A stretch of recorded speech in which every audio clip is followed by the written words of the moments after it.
Di sini nih bang, puncak-puncaknya cerita ini mengalami mistis gitu. Si Ale kembali ngedrop. Itu udah deket pos Ciletik. Sebelum kira-kira 20 menit lagi kita sampai pos Ciletik. Itu ada tempat landai, tapi nggak bisa buat pasang tenda. Ada tempat landai. Si Ale ngedrop parah. Si Ale ini kebangun bang. Gue udah tidur pulas gitu. Si Ale ini kebangun. Dia kebangun karena ngelihat riuh di luar. Dan pintu tenda terbuka.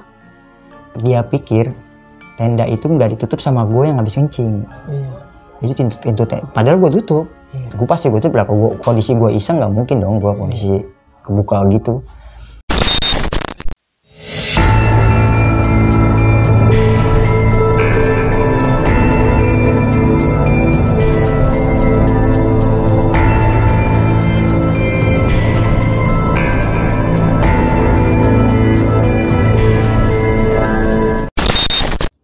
Assalamualaikum warahmatullahi wabarakatuh. Balik lagi sama gua Aris, masih di channel Dimensi Mistik. Nah, buat teman-teman yang punya pengalaman mistis di pendakian ataupun di luar dari pendakian, teman-teman bisa nih langsung DM aja ke Instagram @dimensimistik. Nanti Instagramnya gue cantumin di deskripsi. Pokoknya segala sesuatu hal-hal mistis bisa teman-teman ceritain di sini bareng gua. Nah, di video kali ini gue kedatangan narasumber konten kreator dari channel Timur Misteri, Bang Ibnu. Sehat Bang, kabar Bang? Alhamdulillah Bang Aris, baik. Lagi sibuk apa aja nih Bang? Sekarang lagi Konten aja? konten, paling punya usaha. Usaha siang, malam kita konten. Mantap.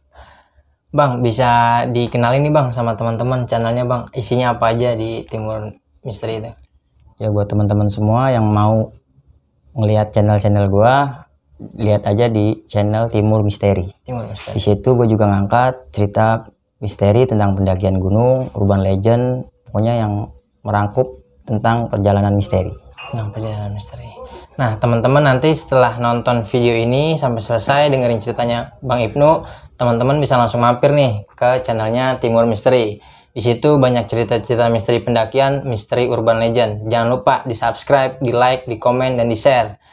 Nah, Bang Ibnu, Iya. Di video ini Bang Ibnu mau ceritain cerita mistis Bang Ibnu di mana nih? Pengalaman gua waktu melakukan pendakian gunung di 2013 di Gunung Gede Pangrango, Bang. Jalur via Salabintana. Nah, buat teman-teman, gue mau ngingetin lagi nih untuk terus dukung channel kami dengan cara subscribe, like, komen, dan share. Jangan lupa juga ditekan juga tuh tombol notifikasinya agar teman-teman selalu dapat notifikasi dari setiap Dimensi Mistik upload video terbaru. Ya udah, nggak usah berlama-lama lagi, langsung aja kita petik ceritanya.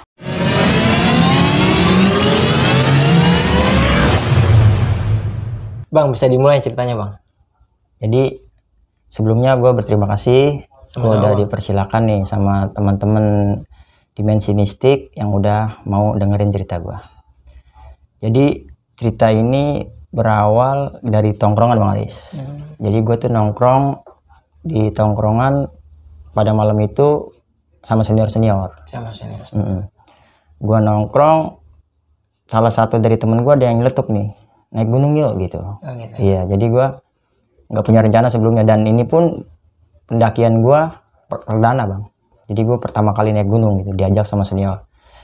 Ada yang nyeletuk naik gunung yuk gitu, karena senior gue ini memang udah sering naik gunung. Ya udah, akhirnya direncanakan lah pendakian ini. Itu selang 2 minggu gue berangkat dari perencanaan. Ya udah, singkat cerita ketemu nih di 2 minggu di hari H. Di hari H ini yang ngajak gue nih, senior gue ini kayak gimana ya, kalau orang-orang kan di hari-hari sebelumnya tuh selalu ngasih warning gitu Bang, jangan begini nanti di gunung dan kebutuhannya ini gitu. Jadi kita bisa tracking gitu kan. Trackingnya kita nyari informasi gitu, nyari informasi di internet segala macam. Dulu memang masih susah karena gua pendakian gue ini di 2007. Pendakian di 2007. Ya udah, jadi gue sempat ragu nih, gue ikut apa enggak gitu, karena gimana ya, kalau yang gue tahu tuh repot. Gue ngajak yang sekarang nih, gue suka ngajak teman-teman gue naik gunung, gue tuh repot pasti, apalagi yang baru gitu. Pasti gue repotnya gue masih warning ke dia, nanti kebutuhan ini kayak sekarang semisal jas hujan, sleeping bag itu kan harus wajib dibawa gitu. Iya, harus lebih safety kita. Itu enggak, pendakian gue kali itu senior gue cuek gitu. Sampai waktu di 2007 itu alat gue sewa semua bang, maksud nggak sewa, pinjam gitu. Sempat ngerencanain perjalanan ini sampai kita ketemu alat-alat, kita baru berangkat. Awalnya tuh, cuman berhubung senior gue ini ada banyak relasi dari teman-teman, ya udah ketemu di 2 minggu itu alat, ya udah kita berangkat. Fix berangkat gue 3 orang. Awalnya rencana 5 orang, 2 orang ini cancel. Ya udah kita kumpulin peralatan, kita siap-siapin barang-barang lah, packing segala macam. Itu gue nongkrong habis isa, sekitaran habis isa gue nongkrong. Ini sampai jam 11 kok belum jalan. Jadi di tongkrongan itu cuek, padahal nanti malam itu mau berangkat nih, tapi senior gue itu cuek. Gue nanya kan, ini kita jadi berangkat apa enggak, kata teman gue. Ya jadi santai aja gitu, santai mulu omongannya, santai-santai terus gitu. Gue kan udah tahu sebelumnya nih naik gunung tuh kayak gimana gitu, gue sering dengar cerita-cerita teman-teman juga di tongkrongan kan. Ini juga berawal karena gue penasaran, jadi mereka pada cerita-cerita naik gunung, ya gue kehabisan cerita, gue ketinggalan cerita, gue nggak bisa bercerita. Ambisi gue naik gunung karena gue nggak mau ketinggalan cerita awalnya. Ya udah, gue komplain, ini kok kita santai banget. Itu di abis isa itu yang baru siap keril 1, tenda 1, karena gue bertiga mungkin, jadi senior gue nyarinya cuman segitu gitu kebutuhannya. Ya udah, ketemu jam 11 masih cuek gitu, hingga akhirnya jam setengah 12 nih gue berangkat. Ya udah, gue siapin peralatan gue. Kan dia bilang, senior gue nih bilang, ya udah siapin aja pakaian sendiri gitu, maksudnya cuman ngasih poin-poinnya doang, baju yang sekiranya nanti nggak dingin, terus pokoknya kebutuhan kita buat di gunung, lu udah pernah ngerti lah tadi gitu. Ya udah, gue bawa. Di saat itu gue bawa kebanyakan tuh bang, gue baju kebanyakan gitu. Disindir lah gue tongkrongan, ini emang mau nginep bermalam-malam gitu, kita cuman 3 hari 2 malam waktu itu rencana. Ya udah, gua balik lagi ke rumah, naruh sebagian pakaian gua. Udah, gua balik lagi ke tongkrongan. Ya udah, kita packing. Jam setengah 12 itu gua OTW ke Kampung Rambutan. Fix yang berangkat gua bertiga, gua, Ale, sama senior gua 1 nih, Om Rudi. Jadi gua sama Ale ini baru pemula, dibawa sama Om Rudi ini. Kita berangkat setengah 12 ke terminal Kampung Rambutan. Di terminal banyak bis ke arah Sukabumi, karena gue kan via Salabintana tuh bang. Itu gue belum beli logistik, jadi gue masih alat-alat aja gitu yang gue bawain. Dan waktu itu gue dipintain dana tuh per orang 50.000 buat pendakian itu. Ya udah, gue di Kampung Rambutan bis banyak, temen kenapa nggak ditaikin gitu, bis yang ke arah Sukabumi banyak gitu temen. Tapi senior gue ini, ntar aja, ada bis yang bis tanggung tuh bang, 3/4 gitulah, lebih murah. Jadi perkara murah, nyari yang murah, gue hingga di Kampung Rambutan tuh sampai larut, sampai gue 4:30 baru OTW ke Sukabumi. Singkat cerita, dapatlah tuh bis itu, lewat lah bus yang tanggung itu, lewat, gue naik, udah gue berangkat. Itu gue salah turun, gue maksudnya masih jauh lah sama tempat pendakian. Gue turun di Polsek Cisaat waktu itu. Nggak tahu salah turun, senior gue itu apa nggak tahu mau nyari logistik dulu gitu kan. Di kondisi waktu itu di di alun-alun Cisaat itu dekat Polsek itu banyak tukang dagang bang. Jadi mungkin apa sekalian nyari logistik, gue nggak ngerti lah, karena di situ gue nggak punya pengalaman. Gue hanya ngikut aja apa yang dibilangin sama senior gue itu. Ya udah, gue sama Ale ditinggal di pinggir jalan, senior gue ini nyari logistik ke pasar gitu. Gue nggak tahu logistik apa aja yang dibeli. Ya udah, dia udah sampai, gue nanya nih, gue manggilnya Om waktu itu. Om, kok lama banget gitu. Gue lama juga itu, sampai ketemu jam 5:30 kurang lebih gitu. Gue juga nggak tahu persis banget jam-jamnya, pokoknya udah pagi lah, udah beres azan subuh. Ya udah langsung gua komplain, om kok lama banget gitu, udah bete gue bang, di terminal gue udah nunggu lama, pas nyampe nunggu lama gitu, jadi gue mood gue udah berantakan, Udah hilang lah ya. sedangkan gue pendaki pemula. Ya udah dia bilangin segala macam, udah emang kayak gini naik gunung katanya gitu, sabar santai, kita harus mempersiapkan. Tadi ngapain aja kata gue gitu kan, kita di tongkrongan bertele-tele, coba kalau kita ringanin gitu sedikit, nyari logistik segala macam gitu. Ternyata dia lama nyari spiritus bang. Oh, yang buat pembakaran ya? Buat masak. Oh, iya, Waktu buat itu masak. gue nggak pakai gas-gasan kayak sekarang bang. Waktu itu gue sistem masaknya nih pakai gelas mineral, botol mineral gitulah yang kaleng, Iya. dipotong 2, ya udah buat dituang spiritus kayak tambal ban gitu, atasnya kayu, jadi masak pakai batu gitu, nggak pakai nesting juga, kita bawa kuali kecil tuh, jadi masih kayak gitu dulu waktu 2007 tuh. Ya udah dia lama tuh nyari bengkel yang udah buka karena mau beli spiritus. Perkara dia lama di situ. Ya udah, ini akhirnya udah ketemu, kita melanjutkan perjalanan sampai ke Halimun. Singkat cerita, kita naik angkot sampai ke Halimun. Di Halimun tuh rame karena dia bumi perkemahan gitu bang. Iya. Jadi camping-camping. iya buat camping-camping. Itu sebelum pendakian kita ngelewatin itu di Cipelang itu, di jalur Salabintana itu. Gue kan pendaki baru, banyak mahasiswa pada camping, gue sogol nih bang. Iya. Kayaknya, wih, gue pendaki nih. Ya? Iya, bawa keril gede. Di situ gue masih rebutan keril male. Udah gue aja yang bawa gitu. Udah tadi, udah gue aja. Itu pengen gaya bang. Ya tahu sendiri lah. Ya udah, gue ngelewatin mahasiswa, gue bertatang betenteng gitu. Yang senior gue ini sih santai aja karena dia udah biasa. Sampai di pos registrasi waktu itu. Agak masuk ke dalam sampai pos registrasi. Gue ditahan sama senior gue. Stop. Nah kenapa om? Jalannya satu-satu. Itu depan ada pos, jalannya satu-satu. Itu kondisi masih pagi bang. Kenapa om? Udah ikutin aja jalan satu-satu. Lu pertama, gue yang ditunya pertama. Lari, lewatin pos itu baru berhenti tungguin. Kan gue nggak tahu bang. Emang kenapa ya? Nanti gue jelasin kenapa gue bisa kayak gitu. Iya. Gue lari, gue kan di kondisi lari gue nggak tahu nih sampai mana gue lari gitu. Gue nggak tahu jalur pendakiannya setelah ngelewatin pos itu. Gitu. Udah gue lari, gue pikir gue nggak mau lari terlalu jauh. Setelah ngelewatin pos itu gue berhenti di situ. Yang kedua si Ale nih, Ale lari nyamperin gue. Nah terus si Om Budi ini dari belakang kayak ngasih aba-aba. Lebih ke dalam lagi. Itu masih kelihatan sama pos. Gue kan nggak paham. Udah berdua mau ya kondisinya nih. Jadi kondisinya waktu itu ini pos registrasi, agak ke depan sedikit ini jalur pendakian bang. Udah lurus ini kayak terjun. Ke kiri ini setelah kita ngelewatin parit-parit kayak air gitu, jalur pendakiannya. Gue nggak tahu jalurnya tuh ke atas itu. Le, ini kita di sini. Udah nggak apa-apa tungguin aja. Sedangkan di yang gue lihat tuh Om Budi lagi repot nyuruh agak aba-abanya jauhan lagi gitu. Udah gue nggak hiraukan tuh aba-aba dia lari nyamperin gue. Ayo masuk ke jalur pendakian maksudnya.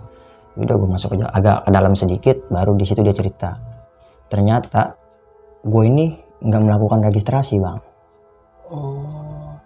Jadi gue nggak dikasih tahu nih sama senior gue kalau kita tuh naik ilegal. Iya ilegal. Gue kan nggak ngerti sistem booking gitu bang, daftar registrasi dulu. Ya udah diceritain kita ini nggak booking. Jadi jangan sampai ketahuan sama orang base camp. Berhubung itu masih pagi, masih sepi di base camp, aman gue di situ. Tapi ini sebelumnya gue kasih pelajaran, ini pengalaman gue ya bang. Jangan diikutin. Jangan diikutin lah. Demi keselamatan. Iya. Terus gue agak ke dalam sedikit, si Om Rudi ini turun lagi bang Aris. Jadi dia ngambil air yang di parit tadi. Ya stok air lah buat persediaan ke atas. Jadi di jalur Cipelang ini jalurnya stok air tuh sedikit bang. Jadi kita agak sedikit banyak lah bawa stok air lah ya. Ya udah singkat cerita kita melakukan pendakian itu masih pagi. 2 jam kita jalan, ini si Ale ngedrop. Jadi Om Budi ini kayak gimana ya, kayak dia yang bawa kita, tapi kondisi kita yang di bawah tuh ngedrop. Ditanyalah si Ale di situ sama Budi, ente kenapa? Capek banget om, nggak kuat ini mas saya jalan kayak gini. Ya udah, Om Budi tetap nyemangatin. Di atas ada warteg, tenang aja, enak gitu. Maksudnya kita dibohongin tapi buat kebaikan gitu bang. Di apa ya, di suges yang enak lah di atas gitu. Iya. Ya. Jadi kita punya semangat gitu.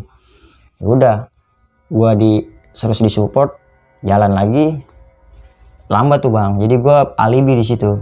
Kayak dikit-dikit saya masuk angin nih, om. Kerokin dulu lah, Male. Ya udah, Ale ngerokin. Terus sebaliknya, ini kesleo, berhenti lagi. Jadi alibi biar ngasohnya lama gitu, ngebreak lama gitu. Ya udah, singkat cerita kita jalan lagi ke atas. Ini si Ale ngajakin berhenti bang. Om break om, kan tadi dia ngedrop tuh, udah mendingan dia sekarang. Om mau break om. Ya udah, kita break, cuman jangan lama ya, sebat 2 bat kita jalan lagi. Itu Om Budi udah feeling tuh, ini anak ngeri berlama-lama lagi, maksudnya ke bawah enak, ngaso lama ntar capek lagi bang. Iya. Jadi kayak udah jangan lama-lama ya, iya nggak apa-apa kita break, tapi jangan lama-lama, jangan dibawa enak gitu. Ini sepatu saya basah, kata si Ale gitu, saya nggak nyaman. Dibuka sepatunya bang, kan dia nggak nyaman kan, sepatunya basah. Itu kaos kakinya berubah warna merah sama coklat-coklat bang. Dia nggak sadar, ternyata yang dia ngedrop tadi, dia banyak ngeluarin darah. Oh, kakinya luka. Jadi di sana di 2007 itu treknya rimbun, kita masih bersih-bersih alang-alang tuh bang kalau jalan. Jadi ada pohon yang menghalangi jalan, dia tuh kayak nendang pohon itu. Jadi pohon itu tajam, ada durinya. Tapi dia nggak sadar kalau tadi dia ngedrop itu karena banyak ngeluarin darah. Karena ada kaos kaki, jadi langsung nyerap ke dalam kan. Di sana itu banyak pacet memang bang. Jadi pacet, bisa dibilang istananya pacet lah, jalur Cipelang itu. Ya udah, Oleh nggak nyaman sama sepatunya, dia buka ternyata darah. Nah kita semua kan panik. Itu kenapa Le? Baru Oleh sadar pas dibuka gini, kakinya nih di sini bang, apa tuh kebuka gitu bang. Luka kebuka, gede. Sampai sekarang pun masih ada tuh. Dia suka kalau dia lagi cerita-cerita pendakian tuh, dia suka nunjukin lukanya gitu, karena itu berkesan banget dia dari cerita. Ya udah, di situ kita panik karena darahnya nggak mau berhenti bang. Jadi Om Budi ini suges, ngeri kenapa-napa gitu, ngeri berdampak nih dari banyak ngeluarin darah. Sempat ngajakin turun lagi. Udah kita cabut, balik kanan aja lah. Tapi gua sama si Ale ini yang kondisinya seperti itu, gue punya ambisi. Gue nggak mau di tongkrongan kehabisan cerita bang. Jadi ketika orang cerita mendaki gunung, gue belum pernah mendaki gunung, ya gue garing. Ya udah, gue berambisi itu. Jadi gue sama si Ale ini berambisi bang, buat tetap melanjutin perjalanan. Senior gini sebenarnya udah ragu, teman karena ambisi gue, ya udah nggak apa-apa lah, kita jalan terus gitu. Ini biar nggak ketemu larut sampai malam gitu di jalur pendakian. Itu pun udah siang itu kondisinya, udah sekitar habis johor lah. Ya udah, Om Budi mau kita jalan lagi. Udah tuh darahnya berhenti. Oh, darahnya akhirnya berhenti. Iya, akhirnya nggak berhenti sendiri bang. Jadi spiritus yang tadi dibeli itu sebotol segini lah, botol air mineral tanggung tuh. Itu setengahnya buat nyiram lukanya si Oleh. Ini bukan buat pelajaran juga sih bang ya. Cuman kita tuh nyari apa ya, kalau kita panik. Nyari pengobatan utama lah ya. Iya, maksudnya penanganan pertama lah. Kita kan nggak ngerti juga tuh, mungkin ini gitu, coba-coba disiram. Memang tuh si Oleh segala macam tuh, dia tingkahnya udah ya bisa dibilang kelajatan lah. Iyalah. Disiram spiritus, luka masih basah, masih banyak darah, disiram. Nah dia celeng tuh bang. Terus tapi darahnya berhenti, disiram spiritus. Jadi kan spiritus kita ini tinggal sedikit buat ngelobatin lukanya si Ale karena disiram. Sedangkan itu spiritus buat stok kita masak. Ya udah, tinggal setengah lah spiritus kita ngelakukan pendakian. Ale udah darahnya udah lumayan. Di sini nih bang, puncak-puncaknya cerita ini mengalami mistis gitu. Si Ale kembali ngedrop itu udah deket pos Ciletik. Sebelum kira-kira 20 menit lagi kita sampai pos Ciletik. Itu ada tempat landai tapi nggak bisa buat pasang tenda. ada tempat landai, si Ale ngedrop parah, jadi sempat tidur. Si Ale bilang, Om saya nggak kuat, saya mau istirahat di sini aja. Itu nggak bisa space, nggak ada space buat tenda, cuma space buat tiduran aja. Tapi dia habis tanjakan agak lurus sedikit, nah di situ kita, jadi depan kita ini langsung jurang turunan bekas kita lewatin tadi. Ya udah kita di situ ngebreak. Ini stok air habis bang, di posisi Ale ngedrop air kita habis. Oleh udah tidur, udah pasrah gitu, udah lu pada jalan-jalan aja, gak apa-apa gue tinggal aja di sini sendiri. Udah halusinasi lah bisa dibilang, karena kondisi ini belum perkara goib sih, belum perkara mistik, tapi karena dia udah lelah banget, mungkin udah ngedrop, energinya udah kuras habis. Nah, si Ale ini tidur. Si gua sama Om Rudi ini, gua udah termasuk udah bilang ngedrop, cuman gua masih sadar. Si Om Rudi ini bilang, "No, Ane mau ke atas, Ane cari air." Ini si Ale udah kering, udah hidrasi bang. Ane cari air ke atas, ente tunggu sini jagain Ale, jangan sampai Ale tidur. Sedangkan si Ale ini kondisinya udah tidur, cuman sama Om Rudi itu, "Le bangun Le, jangan tidur Le, jangan tidur." Selalu bilangnya jangan tidur. Jadi kayak dapat senior gue ini kayak dapat pelajaran dari senior sebelumnya. Kalau kita kondisi jantung lagi berdebar karena capek, nggak boleh dibawa tidur katanya. Ya, gue nggak tahu dari segi kedokterannya gitu. Tapi kata dia gitu. Di situ dia bilang, jantung ente lagi berdebar kenceng karena kecapean kan, nggak boleh dibawa tidur. Nanti kalau udah rileks, udah santai, baru nggak apa-apa tidur. Gitu. Jadi di warning terus, jangan tidur Le, jangan tidur Le. No, titip Ale jangan sampai tidur. Saya ke atas cari air. Udah Om Rudi inisiatif tuh lari ke atas bang, nyari air. Gua nemenin Ale nih kondisi berdua. Itu udah sore, itu udah kisaran jam 5-an lah. Gua paksain Oleh, tolong Le, tolongin gua nggak punya penanganan apa-apa nih Le, gua nggak punya pengalaman apa-apa di sini nih. Tolong lu bisa bawa diri Le, gue cuma ngasih semangat. Tolong Le, jangan tidur Le. Gue tugasnya ke situ, gue ngerinya takut yang dibilangin Om Rudi itu, ketika jantung berdebar kita dibawa tidur. Le tolong Le, jangan tidur Le. Gue gamparin tuh bang punya. Le bangun. Tapi tetap Oleh nggak mau bangun. Dia mulutnya kering bang. Udah kering parah. Iya, pucet ya? Kering gitu. Udah gimana sih? Kayak temen udah pucet parah gitu. Gue panik. Sedangkan gue berdua doang nih, yang masih sadar gue. Le tolongin Le, sebentar aja Le, lu jangan tidur gitu. Gue inisiatif. Gue ngasih penanganan pertama yang gue ngerti lah bang. Gue buka mie instan bang. Gue buka mie instan, kan ada minyaknya tuh. Minyaknya gue buka, gue masukin ke mulutnya Ale. Minimal banget tenggorokannya basah. Oh iya. Benar. Itu penanganan gue ya, gue nggak ngerti. Yang sekedar masih waktu itu gue masih sekolah STM, jadi masih nggak banyak pengalaman. Udah gitu perdana. Ya udah, gue buka bungkus mie. Di sana tuh bungkus mie udah beku bang. Jadi minyak mie. Minyak mie instan itu udah beku, jadi atasnya ada airnya, bawahnya tuh udah kayak jadi agar gitu lah. Udah yang atasnya itu masih ada air, gue buka, gue masukin paksa ke mulutnya Ale. Dia bilang, Le, ini mungkin bisa bikin tenggorokan lu basah, lu nggak kausan. Gue kasih minum, dia malah batuk bang. Dia bangun malah kebangun batuk. Batuk jadi sejadi-jadinya karena mungkin keselak minyak ya. Dia bangun, dia malah marah sama gue. Lu apa-apaan? Gini gue malah seret, gue malah tambah panik. Jadi minyak mie instan itu malah jadi bikin dia seret. Iya, karena ya gimana sih lu aus minum minyak gitu. Dan lu juga belum paham lah. Gue belum paham karena gue namanya panik. Iya, panik, di kondisi panik pasti kita nggak bisa berpikir sehat. Ya udah, gue langsung berantem gue di situ Ale. Lu apa-apa nih, lu malah bikin gue tambah parah. Gue tambah ngaco pikiran gue bang. Kita lagi takut sama dia malah kondisinya malah makin parah. Dia batuk, ntar dia ngomong, ya udah gue situ gue minta maaf gitu Le, maafin gue Le, gue nggak ngerti, gue habis kondisi lu kayak gitu. Dia kembali tidur lagi. Di kondisi gue masih nungguin Om Rudi yang habis ngambil air, gue dapat suara nih bang dari bawah, karena kan posisinya nukik ke atas terus landai. Gue di tempat landainya ini, itu kayak ada suara shh, shh, 2 kali.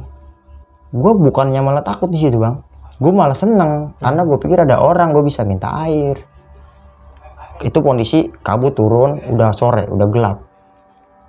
Gue langsung lihat ke bawah, gue teriakin, bang, mungkin ada orang gitu. Nggak ada yang nggak ada yang respon panggilan gue. Mungkin ntar juga sampai, gue tunggu aja di sini. Itu oleh udah nggak sadar tuh, udah tidur pules. Gue tungguin 15 menit 20 menit, itu nggak sampai bang. Suara itu nggak ada gitu. Seharusnya kan kita dengar suara ada orang di bawah, nyautin lah. Iya, ada pendaki lain gitu, seharusnya nyampe. Nggak selama itu, sedangkan suaranya deket. Ini nggak sampai bang. Gue semakin kacau pikiran gue, karena gue sendiri udah nggak beres lah. Gue berharap nih Om Budi buru-buru turun. Karena di situ juga ada kabut, itu dinginnya dingin parah. Itu di jalur Ciplang itu masih rindang dia. Jadi kita udah tinggi, tapi kita belum bisa ngelihat langsung ke atas lah, nggak terbuka gitu, masih rindang. Ya udah, gue kondisi panik, gue baca doa yang gue bisa semuanya gue baca dalam hati. Gue nggak mau ini si Ale kenapa-napa. Gue lebih takut ke Ale, karena kalau gue masih sadar lah, gue masih bisa nyari penanganan buat gue gitu, karena sadar. Ini kan sedangkan si Ale ini sadar aja enggak. Gue udah pasrah, gue udah nggak mampu nih buat bangunin dia tidur. Di kondisi gue pasrah, gue baru merasa takut nih. Ini bukan orang nih yang tadi ngasih kode sut itu. Ini pasti udah bukan orang nih. Kalau orang udah sampai logikanya. Udah, gue nyari kesibukannya lah. Gue apa ini yang gue tanganin, apa ini, gue udah kebingungan sendiri. Nah, nggak lama Om Budi manggil dari atas bang, nama gue Ip, karena dia tahu yang masih sadar gue kan. Ip, itu suaranya jauh. Gue teriak, iya Om, ada air.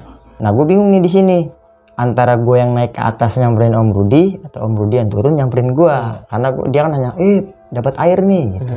Dan suaranya itu namanya di gunung kan sekilas gema-gema gitu bang, jadi nggak jelas gitu. Ya udah, gue ngambil keputusan, gue nggak mau nyamperin, biar dia aja yang kesini. Gue nggak mau ninggal oleh sendiri. Udah, gue tungguin, itu suara hilang. Gue teriak-teriak lagi, Om, jauh nggak, Om, lama nggak gitu. Gue nyari informasi lah. Nah, nggak lama dia sampai tuh ke bawah, bawa air. Udah, kita kasih minum si Ale, kita bangunin si Ale. Nggak mau bangun juga, kita tuang tuh botol air dari botol mineral ke tutupnya tuh, ngasih basahin dulu. Iya, basahin mulutnya dulu, dikit dulu gitu. Ya udah, dia udah sadar, baru kita kasih banyak. Udah lah, minum dulu. Kita nyantai dari situ lama tuh bang. Dia singkat cerita, oleh udah agak baikan, kondisinya sih masih ngedrop, tapi udah agak lumayan pulih lah. Ini Om Budi tahu nih, ini dampak tadi dia banyak ngeluarin darah. Jadi bukan perkara mistiknya bang, tapi perkara dia udah banyak ngeluarin darah medisnya gitu. Jadi kondisi dia kayak gini, dan kita kehabisan air. Jadi seperti itu. Udah, kita jalan lagi agak sedikit, karena di sini kita nggak memungkinkan juga buat masang tenda, nggak ada tempat. Di tempat tadi saya ngambil air, kata Om Rudi, itu space luas, ya kisaran bisa buat 2 tenda lah. Ya udah, kita jalan tuh sampai kira-kira 20 menit 25 menit atau 20 menit gitu. Kita sampai ke pos Ciletik, itu pos terakhirnya jalur Salabintana. Sampai kita pos Ciletik, kita diriin tenda situ. Itu udah maghrib bang, posisinya udah maghrib. Gua tuh sampai pos itu udah nggak sadar apa, maksudnya bukan nggak sadar, gua nggak tahu medan itu seluas apa, gua nggak tahu kondisi sekelilingnya kayak gimana karena udah gelap. Jadi gua ya udah bilang masang tenda aja, itu Om Budi semua yang masang, gua mau oleh nyantai-nyantai doang. Gue juga masak, gue belum ngerti caranya gimana pakai spiritus gitu kan. Gue pikir kayak nambal ban aja gitu, nggak pakai kayu. Jadi gue nggak mau banyak tindakan karena gue nggak ngerti. Udah, Om Budi masang tenda setengah pasang, gue bantuin. Ya dia masak. Jadi gue finishing nih tenda yang udah dipasang, gue tinggal finishing apa masang pacak segala macam. Om Budi kembali dia gantian, dia masak, gue finishing buat pasang tenda. Dia masak, gue makan. Ini Sale udah mulai pulih nih, udah makan bareng, gue ngerokok, ngopi, sebat 2 bat lah.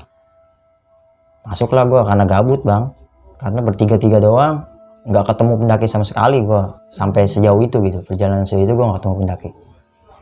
Ya udah kita masuklah ke dalam tenda nih bang. Padahal gue nggak ngantuk. Waktu gue STM itu gue kasar, gue pulang keluar Isya subuh baru balik tidur. Jadi gue udah punya kebiasaan itu bang, pola tidur gue kayak gitu. Walaupun kondisi capek, gue di rumah pun gue nggak bisa tidur walaupun kondisi capek karena polanya udah kayak gitu. Ya udah gue di dalam tenda nih gue gabut. Yang lain 2 anak ini udah pada tidur, gue belum tidur. Gue bengong-bengong segala macam lah, nyari aktivitas sendiri di hawa iseng juga. Sampailah gue ketiduran. Nggak akhirnya gitu gue ketiduran. Nggak lama gue tidur, gue menusin bang, gue kayak tidur ayam gitu, nggak bisa tidur, nggak betah. Karena ini, begini sepinya ya di gunung, begini gelapnya gitu. Gue bawa senter cuma 1.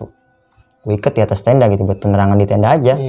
Makanya gue nggak mutusin buat nerus, gue ngecamp di situ karena gue nggak mau kena malam, karena nggak ada persediaan buat malam. Ya udah, dan tidur pun itu lampunya dimatiin buat jaga-jaga. Kalau itu baterainya habis, kita nggak ada lagi gitu. Dan di zaman itu nggak ada blitz handphone tuh nggak ada. Ya udah gue tidur ayam, gue kebangun nih. Gue ngambil handphone gue itu masih yang layarnya biru dulu bang. Iya masih layarnya biru. Monoponik. Gue ngeliat baru jam 9. Gue pikir ini gue kayaknya udah lama banget di sini. Baru jam 9, gue ngapain lagi nih sampai pagi dalam hati gue. Ya udah, gue taruh handphone, gue pengen kencing nih, gue bangunin si Ale, anterin gue gue mau kencing. Dia bangun duduk. Udah gue liatin aja dari sini, lu aja gitu. Dia malas gitu bang karena dia masih capek kan. Tidur baru sebentar gitu. Ya udah, gue bani nih. Padahal gue tuh udah iseng banget. Sampai gue bangunin senior gue, udah kencing aja dari dalam tenda kalau iseng. Jadi ngeluarin aja itu dari dalam tenda gitu. Ya kan nggak mungkin juga. Ntar siang gue yang domelin bau pesing. Ya udah, gue sampai punya inisiatif gitu. Baju gue yang kotor, gue mau libetin, gue mau jadiin pampers gitu bang. Niatnya saking takutnya gitu. Panik ya? Iya, saking panik. Ya udah, dipaksain karena Ale ini duduk, maksudnya mau nungguin gitu.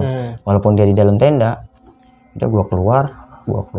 Ini ke kanan tempat ngambil air, tempat air Om Rudi ngambil tadi, ke kiri nih lahan luas gitu bang. Gue nggak tahu seluas apa karena gue habis itu udah malam. Gue nggak tahu sekelilingnya sejauh mana tuh luasnya gitu.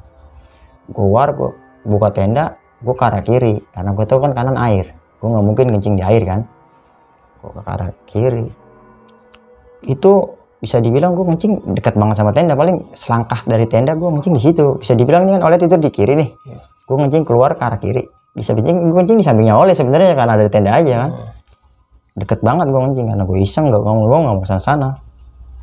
Di posisi gue lagi kencing itu gue ngeliat nenek-nenek diri bang. Jadi iya itu jelas, itu kakinya napak tanah.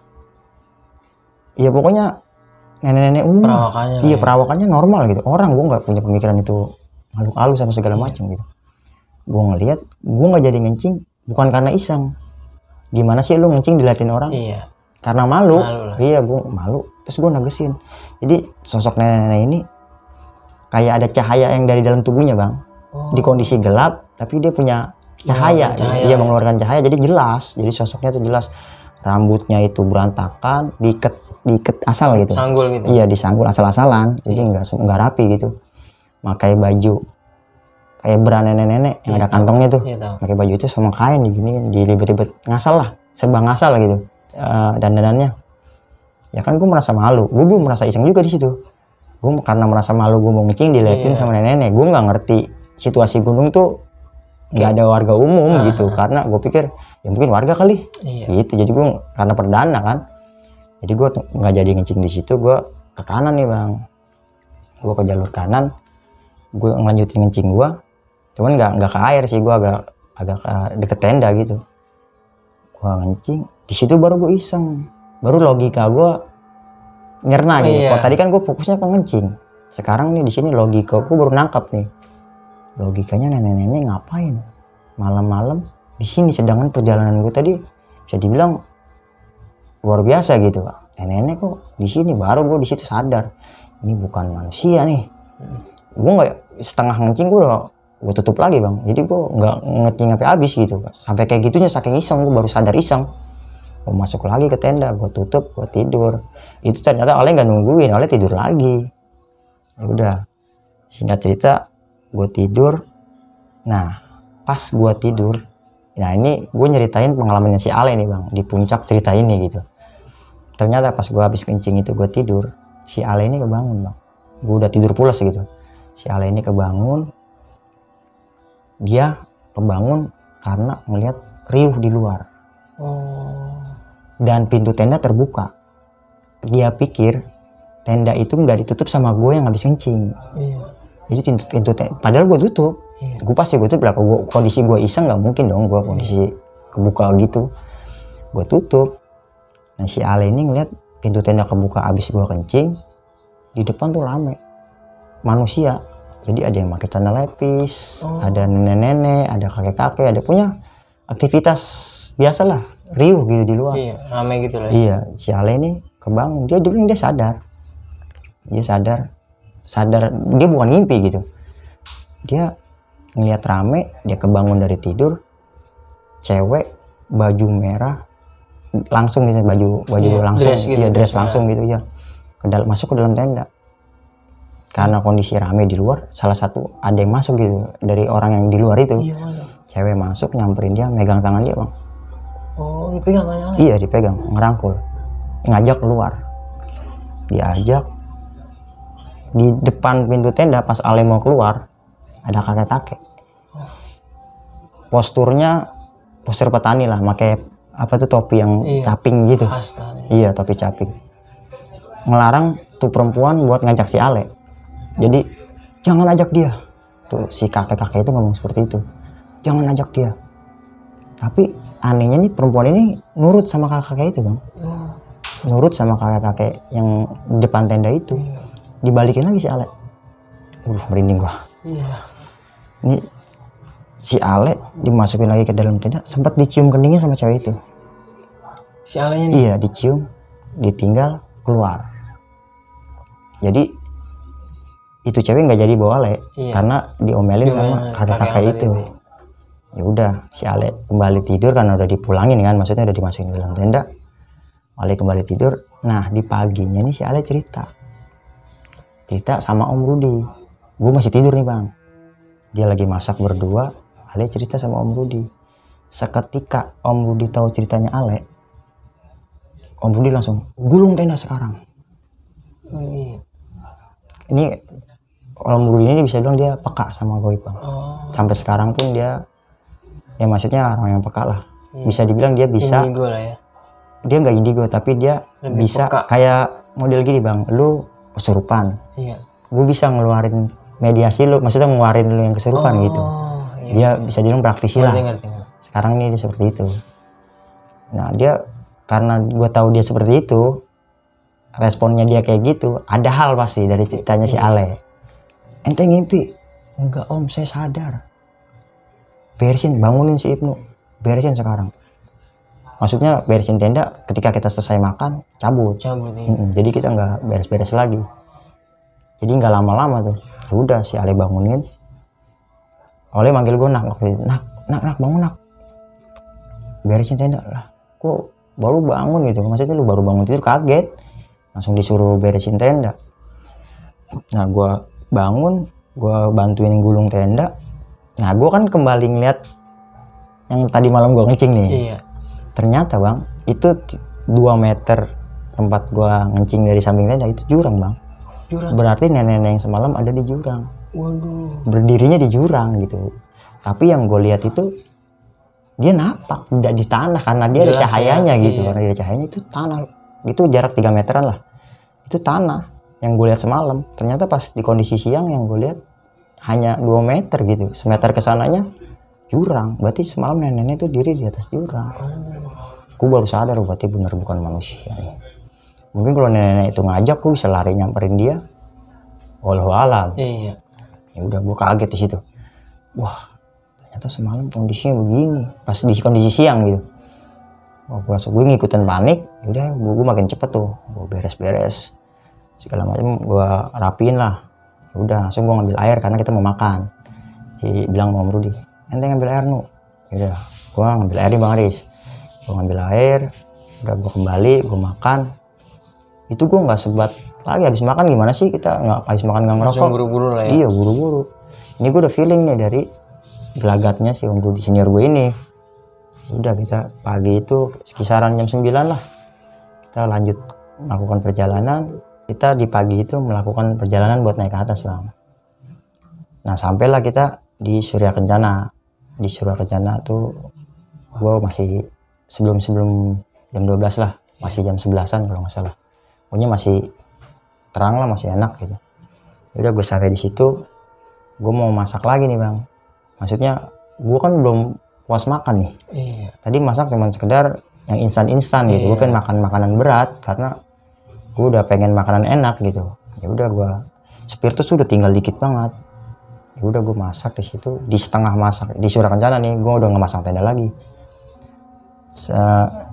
Gue masak di situ karena spiritus sudah habis. Itu posisi belum matang, spiritus sudah habis Bang. Kondisi pagi itu kayu-kayu habis kena embun, masih basah lah dibilang. Ya gue nggak matang, gue kembali makan makanan nggak matang nih. Nah, nasi itu masih kayak rauk-rauk gitu. Iya. Udah gue makan aja lah, nggak masalah gitu. Yang penting gue makan makanan berat buat energi juga kan. Gue atau udah Om kita puncak nggak nih, kita turun. Kemudian langsung ngajakin turun. Yang tadinya gue mau berangkat ke puncak gede, gue turun. Di puncak gede itu waktu itu masih ada menara tuh, gue inget banget. Sekarang gue kesana udah nggak ada, masih ada menara di puncak gede. Ya udah gue beres-beres lagi, gue masukin keril tuh, panci-panci habis gue masak, gue jalan lagi. Nah gue ketemu anjing atau kucing gitu. Kalau sekelas anjing terlalu kecil, kucing tapi kebesaran gitu.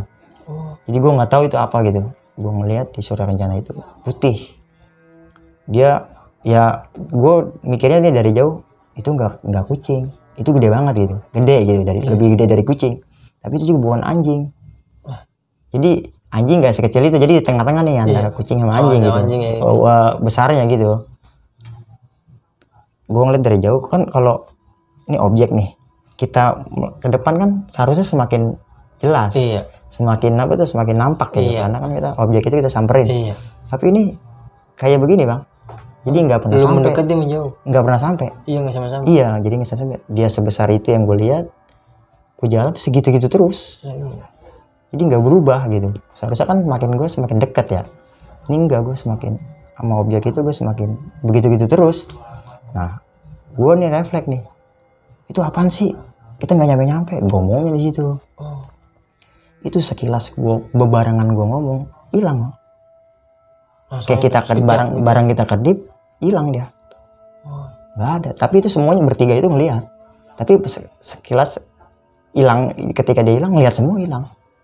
Langsung kayak, lu gimana sih? Lu ngelihat sesuatu sosok aneh, lu ngelihat barang, lu langsung pasti tengok pasti dong. Iyalah. Lu diem. Kayak gimana sih gitu? Hamil malah ngeliat tatap-tatapan kan? Ya udah, nggak usah dibahas. Jalan. Udah gue turun. Nah singkat cerita, nyampe lagi gue di pos bawah nih. Gue turun aman-aman aja tuh, nggak ketemu apa-apa. Sampai gue di pos registrasi di Gunung Putri. Di situ gue kaget. Ternyata 2 hari gue di gunung itu, yang tadinya mau 3 hari kan, 2 hari gue di gunung itu udah tulisan di plang, gunung tutup sedang observasi. Jadi ada pembersihan gunung selama 3 hari Bang. Di gunung itu berarti nggak ada pendaki lain selain gue bertiga. Karena gue kan nggak registrasi. Pantesan tuh di pos registrasi sepi. Gue turun, gue lari lagi Bang. Setelah ngeliat plang itu, gue geblek, gunung tutup. Gue pantesan dari perjalanan berangkat sampai gue melakukan pendakian sampai turun, gue nggak ketemu pendaki sama sekali. Ternyata gunung tutup. Udah gue disitu nyesel lah, ya maksudnya kecewa gitu. Gue pengen dapet nikmat, gue pengen mendaki santai. Ya inilah dampaknya kita ngedaki nggak registrasi. Gue nyesel sampai sekarang pun jadi pelajaran gue gitu. Gue nggak mau mendaki gunung, naik gunung gitu yang nggak nyaman. Safety gue pikir nomor 2, tapi gue nyaman dulu. Nyaman, betul. Jadi gue ngedaki itu gue nyaman gitu. Ini gue di kondisi ilegal itu gue merasa nggak nyaman. Udah gue lari lagi di pos registrasi Gunung Putri, satu-satu lagi tuh bang, karena gue nggak mau kita sampai ketemu sama ranger situ lah, sama pengurus Simaksis itu. Nah si Ale lari duluan sekarang, si Ale lari duluan buat ngindarin orang yang ada di pos itu satu-satu. Pernah ketangkap bang, Si Ale. maksudnya ketahuan sama orang base camp. Iya. Wah dia udah nggak mikir lagi, nggak nanyain si Maksi lagi, nggak, dia udah tahu ini legal karena gunung tutup. Iya. Nggak mungkin dia registrasi, nggak mungkin diizinin. Ya udah si Ale tuh nyamperin kita bareng AA situ. Iya. Nyamperinnya teman saya ada lagi, 2 lagi. Jadi ngomong, ya udah disamperin kita. Ini senior gue di sini, ya tanggung jawab dia kan. Ya dia bertanggung jawab banget di situ. Ya udah Pak, ini jangan salahin mereka, ini saya yang ngajak mereka, ini saya dibilang seniornya lah mereka lah ya.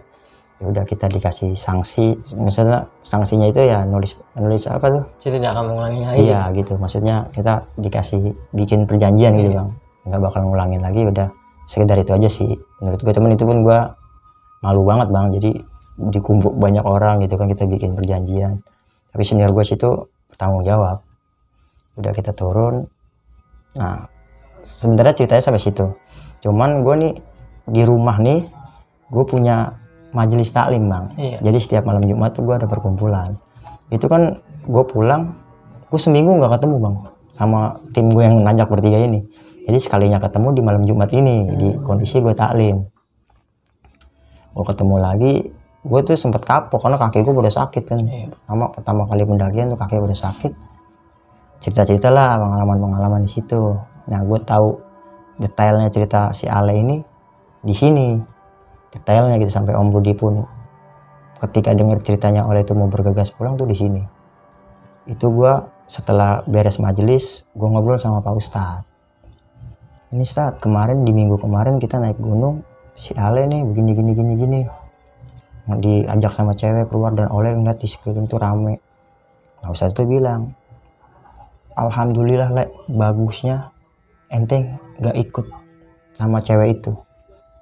Kalau ente dibawa, ente bisa masuk ke dimensi goib, itu pasar setan, katanya seperti itu. Gue panik, bagus. Nah si Ale ini berpikir siapa kakek-kakek itu bang. Iya, yang ngelarang tuh sampai cewek. itu ngelarang. Oleh nggak punya keturunan apa tuh titipan segala macam lah, nggak ada. Dia orang biasa kayak kita Polos gitu, lah gitu. polos lah, nggak punya riwayat keturunan segala macamnya, enggak. Sampai sekarang pun kalau gue naik sama Oleh, gue berpikiran dalam hati nih, sampai sekarang gue ke Gunung Gede, gue sampai berpikiran siapa kakek-kakek itu, minimal banget kasih gue di dalam mimpi. Iya. Maksudnya gue mau berterima kasih bang. Nolong, iya si Ale sama gue nih mau berterima kasih. Kalau dia nggak ngelarang, ini si Ale, kata Pak Ustadz, ente bisa hilang di gunung sama ente meninggal dan jasadnya nggak bisa ditemuin. Kalau sudah dibawa ke situ gitu. Jadi evakuasi pun dipersulit karena dimensinya berbeda bang. Iya. Jadi kata Pak Ustadz seperti itu. Jadi gue bersyukur, udah punya itu benar-benar pendakian pertama, jadi pengalaman gue banget bang. Karena gue nggak nganjurin juga buat mendaki ilegal bang ya. Karena itu gue di kondisi nggak ngerti, dan senior gue pun memang waktu itu nggak, di tahun itu nggak nggak se booming registrasi itu, nggak se booming sekarang bang. Maksudnya masih banyak toleransinya lah. Jadi ya bukannya barbar banget, nggak barbar banget, cuman ya begitulah cara mereka mendidik seniornya, juniornya. Ya, jadi itu aja sih bang. Itu aja. Bang, sedikit nih gue mau tanya-tanya sama lu bang. Yang gue bikin penasaran, yang waktu lu lagi buang air kecil kencing itu ya, lu ngeliat sosok nenek-nenek, itu nenek-neneknya pandangannya bener ke arah lu atau lagi ngapain bang? Gue depan. Berhadapan? Cuman nenek-nenek nggak ada wajah seremnya, nggak ada. Biasa aja? Wajah nenek-nenek biasa. Jadi ya cuma ngeliat ke gue aja gitu. Dia mandangin itu fokus? Iya, mandang ke gue. Ya itu pun gue nggak merasa takut. Karena gue pengen buang air kecil di pikiran gue nih. Iya, manusiawi lah. Iya, gue pengen kencing. Dilihat orang malu lah. Iya, dilihat orang malu. Ya gue nggak jadi kencing. Sadar-sadarnya pas gue pindah posisi kencing. Dia maksudnya nggak marah atau senyum? Enggak, dia nggak ngasih ekspresi. Flat aja? Iya, nggak ngasih ekspresi marah, nggak ngasih ekspresi senyum. Kelihatan aja gitu. Nenek-nenek lagi berdiri aja gitu biasa ngeliatin kita. Wah ada orang nggak jadi kencing gitu aja. Sekilas. Ya kalau menurut gue sih aneh aja ya maksudnya ya. Di gunung ada nenek-nenek lagi. Iya, itu pun sadarnya ketika gue lagi pindah posisi kencing. Iya. Baru di situ logika gue berpikir. Iya, Wah, baru masuk kecerna lah akal. ya. Iya, baru kecerna. Sama yang sosok kakek-kakek tuh kayaknya berterima kasih banget ya bang. Iya. Bang Sampai Ale ini sekarang, bisa ini ya iya, Bang Ale ini ya. bisa kalau nggak ada dia gimana itu? Iya makanya. Itu mungkin ya kalau kata Pak Ustadz, sosok kakek-kakek itu di setan itu mungkin ya, maksudnya di goib ini dia ada levelnya juga bang. Level ya. Iya, jadi dia kakek-kakek itu levelnya tinggi. Jadi ketika ngelarang si cewek itu buat ngajak Ale, Jadi itu ceweknya makanya patuh lah. Iya, sampai nyium keningnya si Ale. Jadi ini makanya gue penasaran sama aki-aki ini. Satu dia levelnya tinggi di kalangan dia. Itu dia siapa? Iya, dan gue nggak punya segala macam apa gitu. Turunan segala macam nggak ada. Penasaran aja sih sama ini kakek-kakek sebenarnya siapa gitu ya? Iya, penasaran itu. Sama si Ale tuh marah-marahin gue. Lu habis kencing tenda tutup. Iya. Iya, dia ngomelin gue. Kan Salahnya lu buka. emang gue harus bangunin dia buat minta anterin kencing kan. Iya. Lu nggak ditutup. Dan itu emang rame banget bang. Di luar Pasar kata setan Ale tuh rame banget. Ya kayak di pasar. Iya. Itu orang-orangnya tuh pakai tanah lepis, pakai daster ibu-ibunya Iya. gitu, anak mudanya pakai lepis, bapak-bapak gitu. Jadi kayak biasa. Cuman itu di gunung. Iya iyalah. Ternyata ya gue juga baru tahu ternyata kayak gitu pas Di luar gue. nalar. Iya. Sekian cerita dari pengalaman mistisnya Bang Ibnu dari channel Timur Misteri. Lagi-lagi nih, gue mau ngingetin buat teman-teman untuk terus dukung channel kami dengan cara subscribe, like, komen, dan share. Nah, jangan lupa juga tuh diklik tanda notifikasinya agar teman-teman selalu dapat notifikasi setiap Dimensi Mistik upload video terbaru. Dan buat teman-teman yang udah dukung channel kami, gue ucapin banyak-banyak terima kasih. Nah, teman-teman juga bisa nih, kalau teman-teman ada pengalaman mistis, baik itu di mistis pendakian maupun di luar dari pendakian, teman-teman bisa lah banget nih, langsung DM ke Instagram @dimensimistik. Nanti linknya gue cantumin di deskripsi. Nah, buat teman-teman, jangan lupa mampir juga ke channelnya Timur Misteri, karena di dalamnya juga ada cerita-cerita misteri pendakian dan di luar dari mistis pendakian. Nanti linknya gue cantumin di deskripsi. Sekali lagi, terima kasih banyak Sama-sama, Bang Ibnu Bang Aris. udah cerita di Dimensi Mistik nih. Sama-sama, Sukses Bang terus Aris. Bang buat channelnya Bang. Sukses ke juga depannya. buat Dimensi Mistik nih. Amin Bang. Nah, gua Aris dari Dimensi Mistik. Gua Ibnu dari Timur Misteri. Mohon maaf jika ada kekurangan. Gua pamit undur diri. Wassalamualaikum warahmatullahi wabarakatuh. Waalaikumsalam.